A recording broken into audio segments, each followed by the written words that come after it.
I'm one of those pesky white guys in STEM. Yeah. But I must say that, can I get the clicker off you? Yeah, and I'm going to put up your I'm honestly here, I can say hand on heart, because I've worked for and with women that have championed me, mentored me, coached me, and helped me get to this position. So it's something that I'm very passionate about.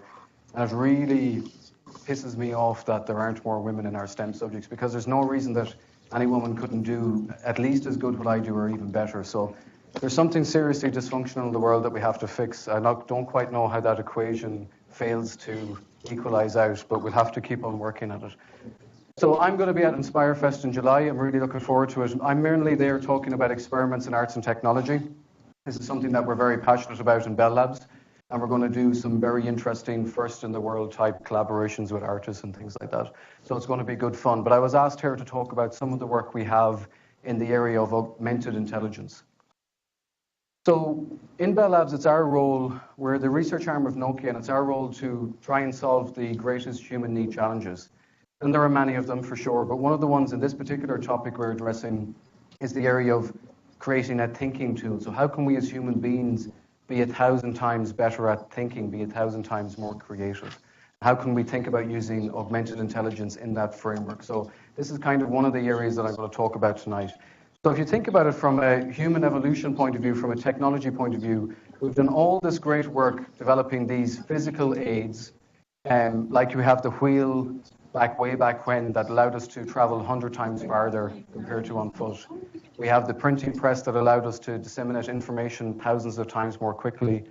We have high-resolution imagery that allowed us to see at the highest resolution into our brain and beyond.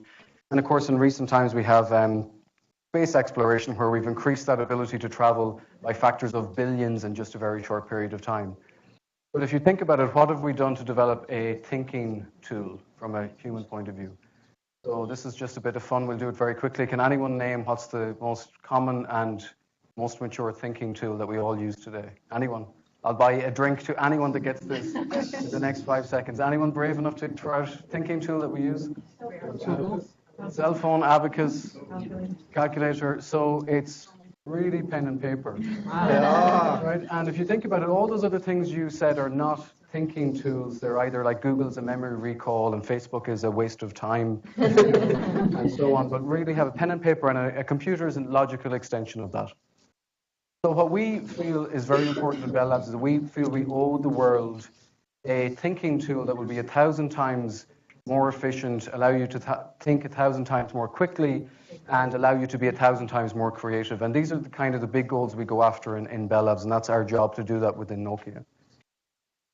So how do you actually develop a thinking tool with augmented intelligence that might allow you to achieve these big goals? So, of course, we have this concept of big data, and we're all kind of drowning in the sea of big data on a daily basis. But how do you get beyond that? So you have to look to small data. But small data is just data, so what can you do with that data that's actually of value, that's of human value? So you need to be able to look to the small data and dig insights from that small data. So there's a number of key elements when you think about building a thinking assistant tool through augmented intelligence. And one of them is how your brain works and how your brain makes connections in a really wonderful way that very few people really understand today. But connections between things are very important. And to build a thinking tool, you need to be able to very easily build these connections. That's one element that we've been looking at. The other is the aspect of meaning. So it's just a funny cartoon here, but you can see in a very simple way how I view the world and how I perceive the world can be very different to other people. So my understanding of the word magnificent might mean something very different to you. And how do we get beyond that difference in meaning? How do we come to a common level of understanding? The next topic is similarity. So again, from a human point of view, you straight away look at this picture, you know the green apple tastes a certain way, it has a certain texture. The orange tastes a different way, has a different texture.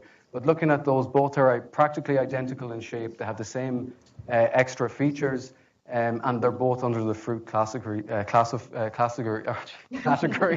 wasn't drinking, honestly. So you can see that from a human point of view, we can tell these things immediately and very young, but how do you get a computer to understand meaning, similarity, and go beyond where they are today?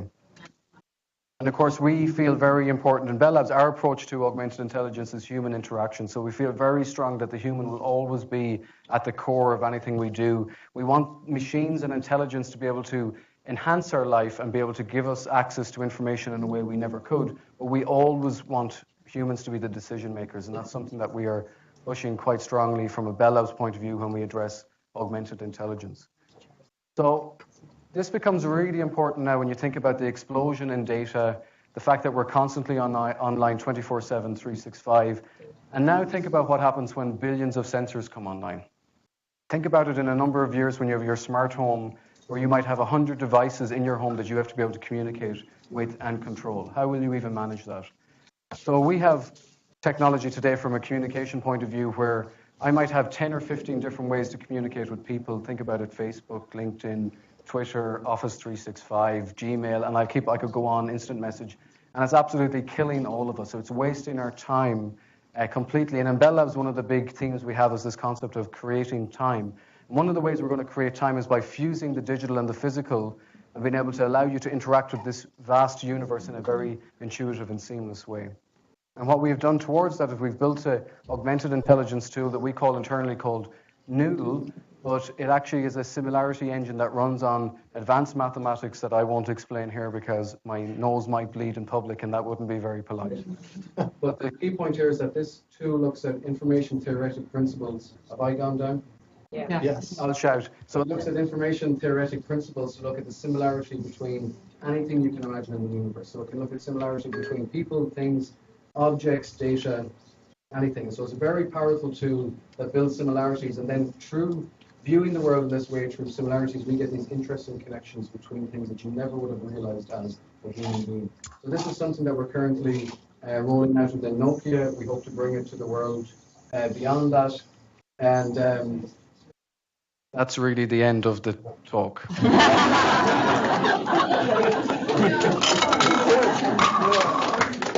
What I will say, just finishing since I have the mic, is in terms of E.A.T, Experiments in Arts and Technology, one of the very interesting ways we're using this, and we're collaborating with a very high-profile artist in this, is to explore the ways that humans are limited in how we perceive the world.